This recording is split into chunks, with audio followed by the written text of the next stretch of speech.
Hey citizens, welcome to another episode of 10 for the Developers. My name is Forrest Steffen, CG Supervisor, and to my right, I am the Archivist, Sherry Heiberg. And we're going to be answering your questions today, and we would like to personally thank all of the subscribers to make the show possible, because without you, we would not be able to answer such awesome questions. Thank you. Thank you very much. You're awesome. Why don't you kick it off, Sherry? Okay. Our first question is from Quantum Eclipse. The question is, when fleshing out a system, do you work individually or in teams? Do you determine the physical properties of the planets or solar masses, or is that carried out by game designers? This is a complicated question. There are a lot of steps in the system design process. At the start, it definitely originates with the lore team, and we work together to do this. We all sit down together and we discuss what kind of system that we want. We start usually from the star, and we work our way out with what kind of planets we want, how many planets are going to be in the system, whether there's a cool science thing that we've read about recently that we want to include in it, what's going to make the system fun for the players, like landing zones, different kinds of attractions, how it ties into the lore. We all participate pretty equally in this process. We all have suggestions that get shot down or accepted in pretty equal measure. Dave Haddock is the final arbiter of these decisions. And once he gives a yes or a no, then we have something solid where we can start as far as a system. Once we've had that discussion, it's my responsibility to get that all written out, and I send off this information to our astronomers who we work with. And they go over the information that we provided them, and they provide us with actual cool math that someone with a huge amount of experience and education can do, someone who has been an astronomer for a while. They do things like they take into account orbital resonance and solar masses and spacing the planets out, axial tilts, perihelion, aphelion. I'm just trying to figure out how to do that in the actual game. Well. and that's the fun part, right? Is once you get everything down and then you implement it into the game. And we're building a lot of tech to support all that awesome stuff. Yeah, exactly. And once we get this astronomical data back, I always go over it and see if they have followed the specs of the system that we want. If they haven't, I'll send it back and we get a correction. But this is never anything that's done on purpose. It's usually like a miscommunication sometimes. And the astronomers will also suggest things to us that we haven't thought of. For example, Gon is the first planet in the Oberon system that is based on a dead stellar core. It's a dead stellar core, right? That's really cool, because there have been recent discoveries in the past 10 years of dead stellar cores orbiting neutron stars. And we wouldn't have come across that idea if not for one of our astronomers. Brilliant idea. Once we have the final numbers, this is just what you were talking about, we generally work with design or the tech artists, and we try to find a way to get all this math and all this information into the game, and so that it's fun for the players. And design and Chris Roberts are the final say on what does and does not go in the game. And I would say a lot of us are super excited about the procedural planet stuff that we see coming online, and then flying around the PU with a large world. But this brings a whole another excitement value to those techs, because that is actually what makes this stuff possible. So for you, I'm sure you have a whole nother appreciation for that awesome tech that's coming in. And to get actually to start testing this stuff in the game environment is going to be super cool, and getting it out of paper. Cool, awesome. Anything else? Was that? No, that's the process of creating a system. That's an excellent answer. Hope you all enjoyed that. I know I did. Yeah. All right, so we have a question from Raining Light. Any plans for a Hornet visual pass? It's showing age, particularly in its oddly small size. I imagine it will need to be updated for Squadron 42. So I imagine it's got to be on the docket. I'm not asking for a date, just a confirmation when one is planned. It is also lacking the new damage tech and whatnot. Excited to see that implemented. So I do know the answer to that question, so I will go ahead and answer it. In fact, I will broaden the answer a little bit. The Aurora, the 300i, and the Hornet are going to be getting new versions. They're not going to be revamped. They're actually going to be new versions. And I know the Hornet specifically is very much already underway, and it looks awesome. Our ship artist Chris Smith over in our Austin office has been working on it. I've seen the sneak peeks, and it is super cool looking. It's pretty rad. It's super slick. I'm super excited because, you know, one thing that I think that we really wanted to do, or just kind of happened naturally, is, you know, it's like when you have like a Mustang from like 1969. You know, it's kind of a classic, right? And then you have like the new Mustang, right? Right. And I think a lot of people would kind of think it would be cool if, like, you know, you had the Aurora, you had the old 300i, you had the whole Hornet, and instead of trying to spruce up all of the old ships constantly and continually be like, we have the one Hornet and it just keeps getting better and better and better as far as the models go to keep up with all the other games, to be able to say that is the Hornet from that year and then come out with a new one later that's kind of has more bells and whistles, that's a little slicker or whatever, right? Would be pretty cool, you know, because then you see, like, in the Galaxy, you're flying around, they're like, oh, they're flying the new Hornet, or they're flying the more classic model. Classic. Right? Yeah, so it might be, hopefully it kind of works out that way. Then also the Cutlass Black is being revamped as well. The only thing that's going to be revamped on the Hornet 300i and Aurora, the current gen, is to just make sure that they have the damage states and whatnot that was mentioned in the question. Yes. All right. Very cool. Let's move on to the next question. All right, this question comes from Rufus Ultra. And the question is, I was hoping you could explain what I've seen on Loremakers here and Ask the Devs. They're wondering about how big the star systems are with AU numbers. After their research, they found out that the Sol system was around 51 AU, and most of the star system systems were smaller, even as small as 8 AU. And they wanted to have an explanation about star system size. Well, like I said before, star system size is something that we do decide on during the initial lore process when we're coming up with a system. We want our star systems to reflect both real-world physics and playability. So we want something that takes both of these into account so that you actually, you know, enjoy yourself when you're playing the game. The systems themselves are designed to stay within a rough range that keeps them small enough so that they can like work with the technology that we have, but they're large enough so that you can actually enjoy being in them and exploring them. So we kind of have a little balance between fiction and reality, which is something we've done with systems in the past, like Vega, for example. There is a real star Vega, which is an A-type main sequence star in the Lyra constellation. However, our star Vega, an in-game star that's made up completely for the game, is a G-type main sequence star, much like our own sun.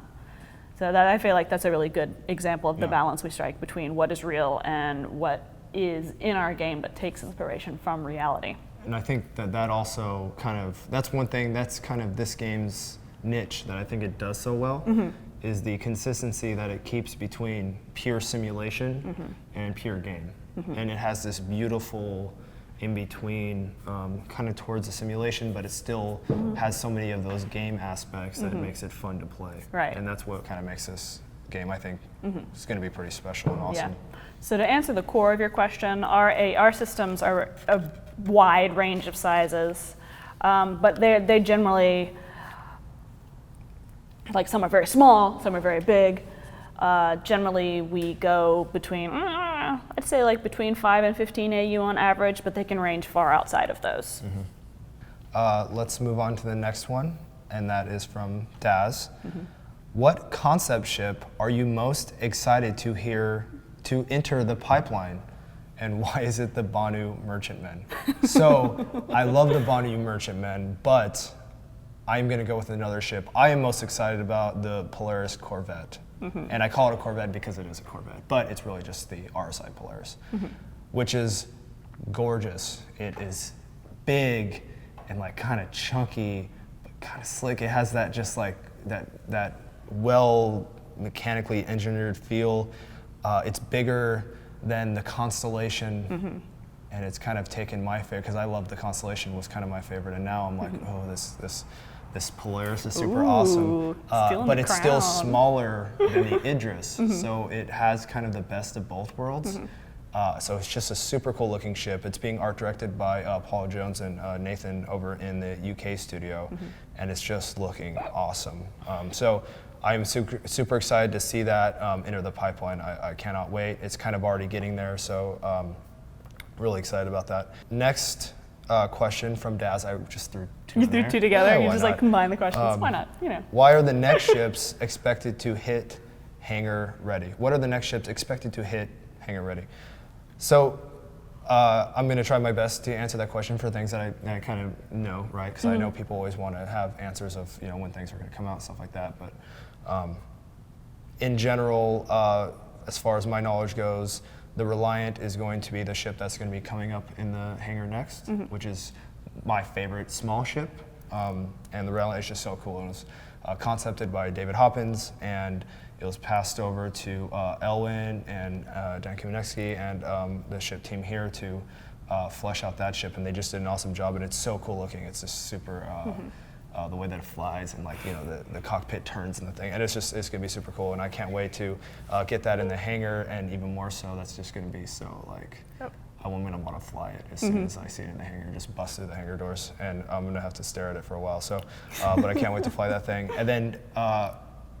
Next up, I think, is probably going to be, and we're talking more down the line. We're not talking tomorrow. We're talking more down the line. Will be the Caterpillar, which is also a super awesome ship, and it's one of the first ships that is going to be, from an art direction standpoint, is a little different because it's built very a little, it's chunky, but yet it's kind of used parts. It has like elements of it that are like. Almost like painted on top of paint, and they're just like kind of welding metal on top of like on wiring and stuff, and they're not just like it's not just like perfectly encased and built. It's kind of been like just welded together and just like taken parts that they hadn't built on it. So it has this very cool industrial kind of rad look, right? And it's just super cool looking, and things are exposed. And it's just kind of heavy, and you're like, oh, I couldn't even lift one of these panels off the wall. It's just too heavy. It's not made out of that slick material, and so it is just so cool looking. So I've seen lots of shots of what that looks like inside in the game already, and so that's super cool. So that's going to be. I haven't seen this. Why have you shown it to me? Maybe we'll take a look at this afterwards. Right. Sorry, everybody. Further down the road, even further, is going to be the Herald. And that'll be later this year, and I think that's safe to say. I think it's a safe bet. Later down this year, and that's being worked on also in Austin by Josh. So that's going to be. I'm excited about that ship as well because that's definitely a little different. It's kind of a little more interesting looking. It has little satellite things that pop out. So Josh Coons is no doubt making that thing amazing. So hopefully that answers that question. Yeah. That's good. Good thorough answer. I like it. All right.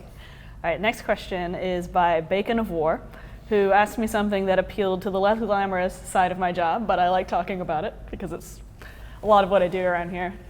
It is, have you caught up on the organizing? I know putting new stuff in is an ongoing process, but as a benchmark, has most of the old stuff been archived? Have you found any gems yet that you have had to run to the art department and ask why it wasn't in game yet? That's a great question. Well, I have actually caught up on most of the organizing. I've reached several major benchmarks. One is that we are much, much, much better off now than when we started, and this is something that is obvious through use of Confluence. And you can tell me. Yes.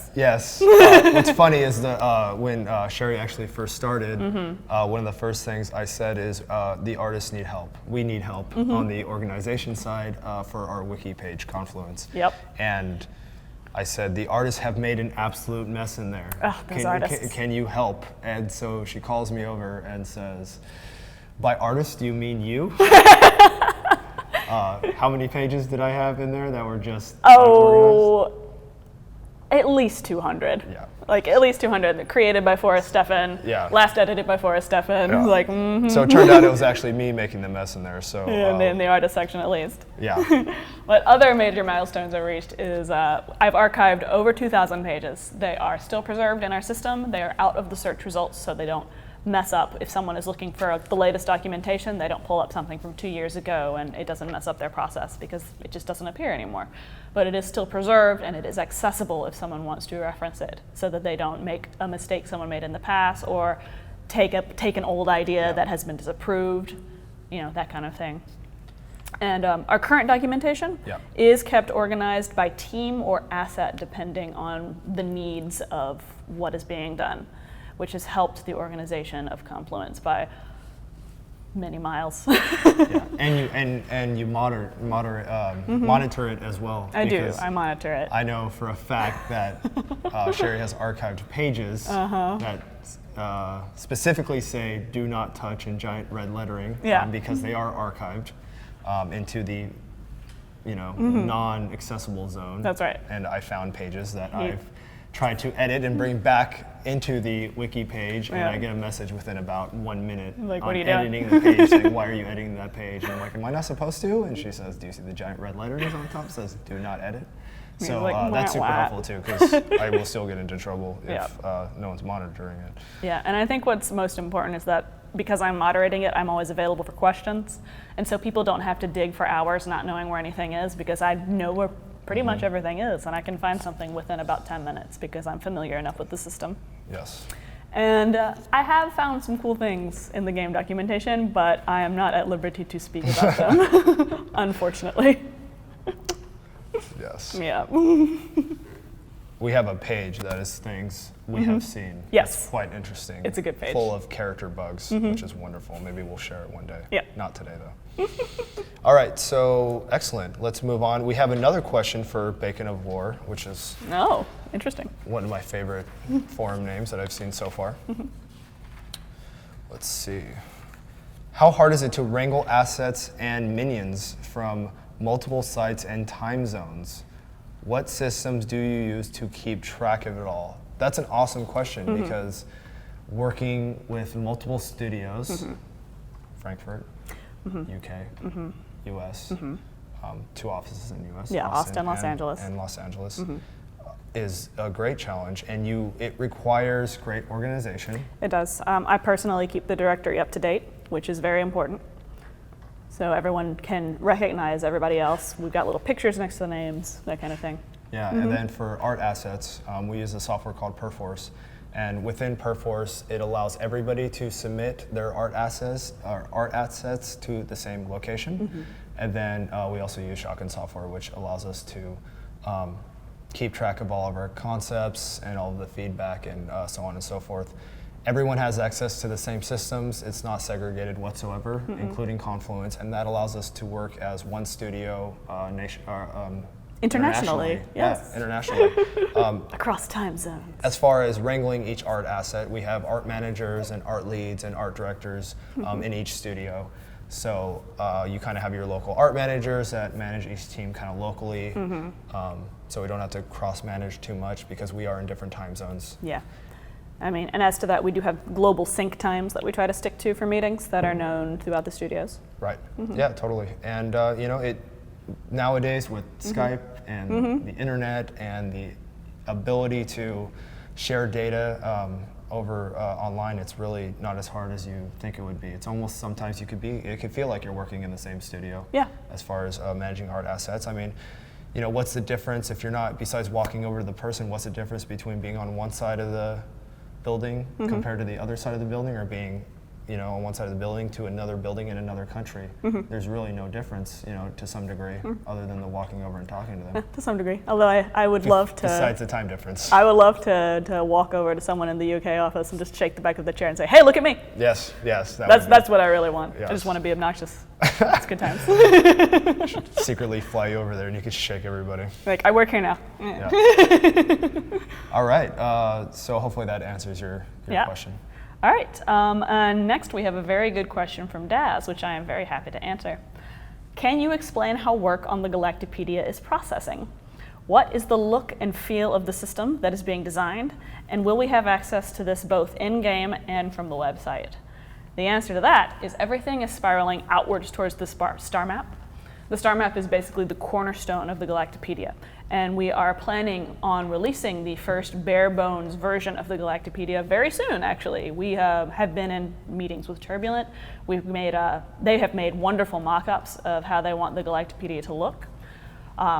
What we're going to do is first define all the in-lore terms that we have used in the star map, you will be able to click on those terms and you will get a definition or a bare bones encyclopedia entry that's meant to be a foundational text that will be built up as we are able to populate each page to the extent that we are satisfied with. You'll be able to access this both in the star map and from a UI that is not the star map, like from our website. Right. And there will be a search tool that you can use. There will be a glossary that you can click so you can see all the terms that we have. Yeah. Yeah. That's so amazing. Yeah, it's wonderful. I'm very, very excited to be able to give you this news and to share the mock-ups that Turbulent has given us. Some of the design is still subject to change, but we are very close to being able to release something that is accessible to you and that we can take care of. There's just so much data and so much lore, and to have a way to easily access it all, and in a way that's organized by the time that it all takes place, is just super exciting to me. I'm very excited to be able to do this and Very to be cool. able to share this news with you. And I'm sure you all will also love this. Yeah. Cool. Well, thank you for sharing that. That is wonderful news. I love that. All right, next question. Fang of Asgard. How does the character creation pipeline? How goes the character creation pipeline? Any light the artist can share on what we, the players, will be able to change on future citizens? I know it's still impractical to hope for different height character skeletons, but I can dream. We can all dream. Dream on. We all dream. Dream on. Any designs for pressure-sealed hood masks designs instead of the traditional helmets for spaceware? I love that. I love that question. Space. It's a great question. So let me answer the first one. We are still heavy in developing the tech for customization. So I do not have any direct answers. However, what I can say is we will support the ability to get facial reconstruction and to change and customize your face. Yes. And we all know that you will be able to customize your clothes to barely no end. Yes, I have seen you customizing your clothes. And it's coming, and I talk about it all the time. And we've already seen a taste of it now. Yep. So there will be the ability to customize your characters, without a doubt. In regards to different heights for skeletons, that's a whole tech that we have not solved yet, and there's lots of different ways that games solve the ability to scale. Unfortunately, with CryEngine, the way that the animation system was built, it's a significant task. It is not built into the engine. There's significant code that needs to be rewritten to support different heights for characters. And it's something that we will eventually have to tackle, but it's a much bigger task than it may seem, or maybe it doesn't seem, but it's tough and it's tricky. And it's something that we do eventually probably will need to solve, but hopefully we get that in the near future. Any designs for the pressure sealed hood mask designs? So I don't know if this exactly falls under that category, but we are currently designing the OMCs. So we all know, or maybe we don't know who the OMCs are, but they are a organization in the Squadron 42 universe. And I don't know how much people know, so I won't say anything else. But one thing that I will say, I just said I wouldn't say anything else, but I can't stop talking. They have very cool outfits, and their outfits are slightly different than the Marines. And in fact, the OMC will be similar to when you currently play the Persistent Universe, and you're running around with the Marines, and you see those other characters that are the pirates. The pirates. Okay, those are actually temporary characters that are getting replaced with the real characters, which are the OMC. And so those characters will have hood mask designs that are slightly different from the traditional spaceware, because a lot of the art direction kind of goes in the direction of, they don't just have brand new armor. They have taken previous armors. They have done some scavenging where they've gone different parts and stuff, and they customize everything. So maybe you don't have a full helmet. Maybe it is they built it, it's hand built, and it's pressure sealed hood mask, and they've created it, and it's not something that you just generally would pick off the shelf and get. Maybe it's something they got multiple things they picked off the shelves and then created, and that's kind of the visual direction that the OMC is. They're creative. They did it themselves. Very DIY. DIY. They're very DIY. DIY culture. And I think that you will see some pressure sealed hood mask designs that are slightly different than traditional helmet spaceware, and that's a great opportunity to implement those designs. So I think we will see that, and it's going to be super cool. We already have some concepts in the works that are in the art direction phase, and right now being looked at by Josh Herman, our new character art director, and Chris Roberts, obviously, who's driving the vision.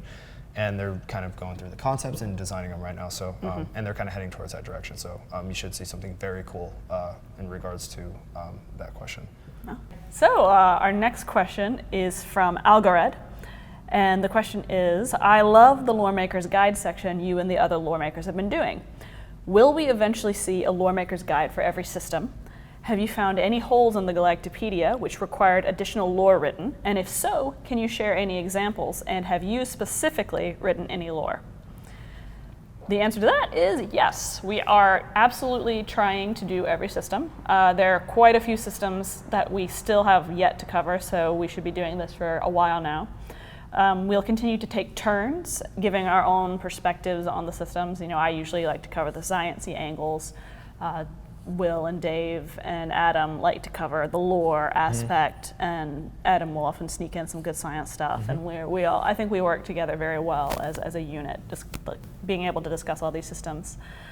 And we just want to do this until we're satisfied that the systems are as fleshed out to you as they are to us.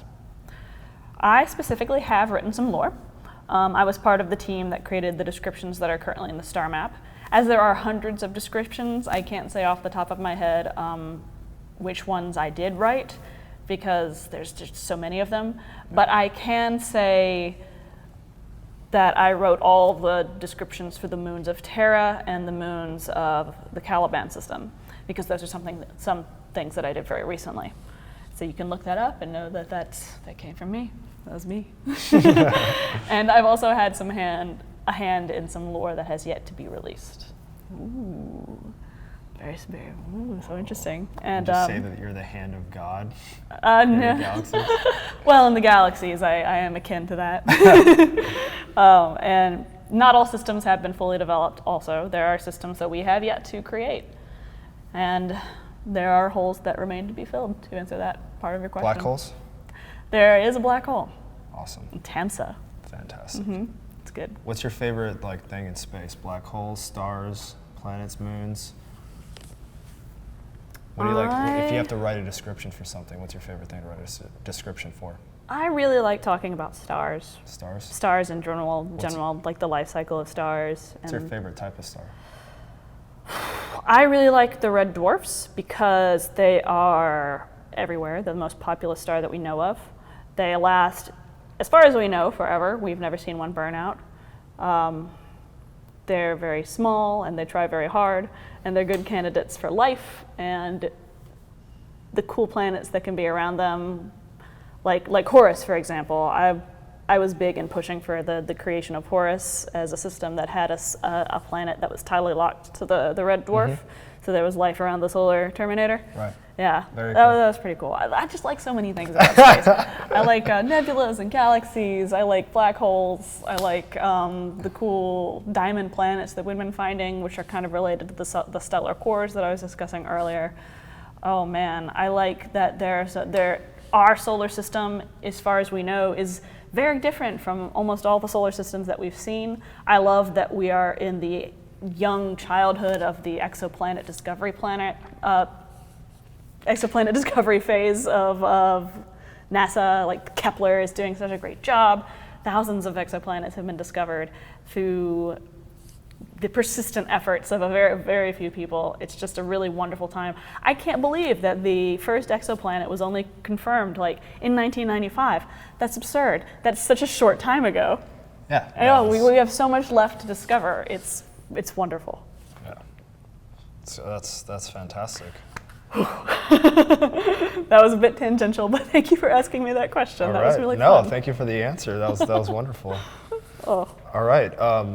Is that all of that question? Oh yes, absolutely. Okay. Now it's your turn. You All can right. Answer this question, and then we'll be done. All right. Yeah, Lextor. This is an easy one. I saved the easiest one for last. Will there be a new skybox? And that's from Lextor? Lextor. Lextor, will there be a new skybox? Lextor, there will not be a new skybox. Because we have procedural skies now. Oh. So we're gonna have a full time of day system, right? I'm not sure how the planets, and here's what's exciting, right? And here's what we still need to figure out if this is a thing, if this isn't a thing. But it's something very cool to dream about, and I think could be doable is, and I'm sure you have the same question, if you're on a planet, and that planet's relation to the star, does that affect the sky on the planet itself? If you're on the back side of the planet, is it nighttime? If you're on the side of the planet facing the star at that particular point in the orbit, is it daytime? You know, is the star and the position of the planet going to affect the sky? And the reason that we don't want to do the skybox is we want it to be a fully a real, you know, like a real simulation. We want it to react as much to real life as possible. And in order to do that, we didn't want to do a skybox solution. Yeah, and we do have the numbers to support this from the astronomers. That's one of the things that we came up with was realistic day-night cycles on planets. So we know how long the solar day is, and we know how fast the planet moves around the star. Right. We got these numbers available. We just need to. I think it's just a matter of tech. Yeah, it's a matter of tech. If we can write the tech and if we can implement the tech. And one thing that I learned about this project is never say never, and it's amazing what's possible. So we'll see how that turns out. All right. Well, I think that wraps up today's show. Thank you so much, Sherry, for joining us. Thank you so much, Forrest, for joining us. Your awesome answers are, I'm sure everyone loved them. I know I did. And all right, so thanks again to the subscribers. Yes, thank you so much for all that you do. We really appreciate it. All right, so and see you next time. Goodbye.